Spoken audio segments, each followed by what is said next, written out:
In the context of the Venezuelan election, let's remember who Edmundo Gonzalez is. The former candidate of the Venezuelan far right has blood on his hands. So say Salvadoran citizens who witnessed the dark role he played when he served as the right-hand man of opposition leader Leopoldo Castillo, who in the 1980s was Venezuela's ambassador to San Salvador. Our correspondent Roberto Hugo Presa has the testimonies from people who witnessed that questioned chapter of the Venezuelan opposition. In the late 70s and early 80s, in the midst of the Civil War, Leopoldo Castillo was appointed ambassador of Venezuela, a character who from the diplomatic headquarters had financed death squads that murdered thousands of Salvadorans, among them priests and 4 nuns of the Marinol order. Former guerrilla commander Nidia Diaz recalls that the conspiracy plan to torture, capture, disappear and kill opponents was planned from the Venezuelan embassy and was directed by Leopoldo Castillo, who was later named Priest Slayer. That is how he is known for being an agent of death and persecuting Christians in the country. I do not doubt that he may have known or linked in some way to the murder of San Romero, because later we learned that he was also involved in the murder of Marignol nuns that happened in November of 1981-82, and they also murdered many priests. Nidia Diaz recalls that while she was a prisoner of war, 2 people from the Venezuelan embassy came to interrogate her. One of them was Castillo, whose closest collaborator was the far-right representative, Edmundo Gonzalez.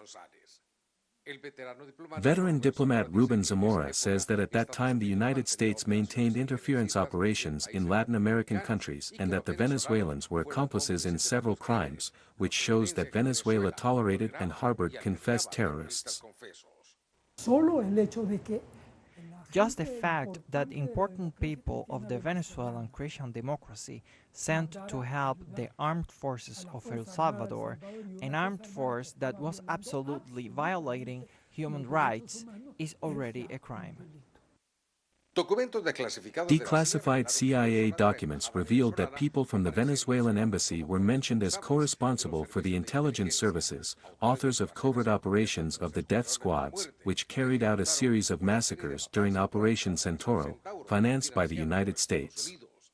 Edmundo Gonzalez, representative of the Venezuelan far-right, was a witness and accomplice of these barbaric acts, says former Congressional President Sigfrido Reyes.